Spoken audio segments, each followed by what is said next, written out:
thinker who distinguished himself in the sciences, but left his most influential and controversial mark in religion. Many of the features of Swedenborg's theological system have made their way into the views of heaven in modern cults, as well as the broad range of Western, especially American, pop culture. Angels are human beings who have died and become perfect. There are 3 heavens, corresponding to varying degrees of closeness to God. The highest of those 3 heavens has specific features matched or duplicated in the physical world, such as having an east, west, north, and south. People of all religions will go to heaven. We can learn a lot about heaven from modern reports of personal visits to or from heaven. The last of these features has been especially important for modern beliefs about heaven. Swedenborg himself claims to have had lengthy discussions with angels about both heaven and hell. It has been granted me to associate with angels and to talk with them as man with man, also to see what is in the heavens and what is in the hells, and this for 13 years. So now, from what I have seen and heard, it has been granted me to describe these, in the hope that ignorance may thus be enlightened and unbelief dissipated. Modern writers have often produced extremely detailed descriptions of the spirit realm.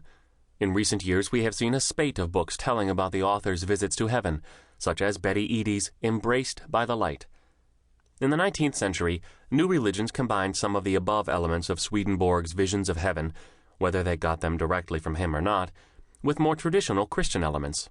The Church of Jesus Christ of Latter-day Saints, Mormons, teaches that people existed in heaven as spirit children of God the Father and were sent to earth as a testing ground. Most people, according to Mormonism, will end up in one of 3 heavens, with only faithful Mormons, along with those who convert in the spirit world and prove their worthiness there, returning to live with God in the highest, celestial heaven. Jehovah's Witnesses teach that only 144,000 anointed Christians will go to heaven as spirit beings of the same nature as angels. Most of the members of this anointed class will be either first-century believers or Jehovah's Witnesses baptized before 1935. Most of the rest of humanity, the other sheep, will live on earth during the millennium, and then, if they prove themselves worthy, will live forever as perfected human beings on a paradise earth.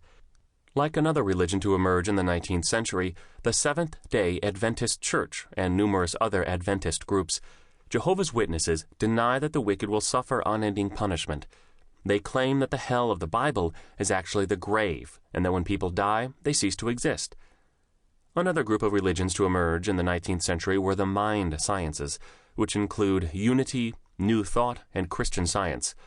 The mind sciences view heaven as the unseen present dimension, or presence of the divine mind in all things, accessible to anyone who has learned to think properly. Mary Baker Eddy, the founder of Christian Science, defined heaven as follows: harmony, the reign of spirit; government, spirituality; bliss, the atmosphere of soul. She explained, heaven is not a locality, but a divine state of mind in which all the manifestations of mind are harmonious and immortal. Anthony De Stefano said, "In the case of heaven, the old news of traditional Christianity is infinitely more exciting, interesting, uplifting, and fun than anything expounded by TV psychics or New Age gurus." This does not mean that the mind sciences deny life after death, except insofar as some of them deny the reality of death. Rather, most advocates of the mind sciences believe that our minds or spirits will continue to progress after the death of our bodies, or what appears to be death, and experience heaven in a more complete way. Similar views are also found in the New Age movement, which in significant ways is an outgrowth of the mind sciences. One interesting difference is that many New Agers believe in reincarnation. The idea of reincarnation was imported into Western society from Hindu and Buddhist religious traditions in Asia and reinterpreted to fit Western scientific thinking and cultural sensibilities. Reincarnation functions in New Age thought as an alternate explanation of how human spirits can perfect themselves and so attain to heaven. In the second half of the 20th century, numerous small cults reinterpreted elements of traditional religion, usually Christianity, as references to earthly interaction with UFOs. For these cults, UFOs bring messages from heaven, which may be viewed as outer space or a particular planet, or as an extra-dimensional realm. Heaven, the extremes. We find it helpful to think about these diverse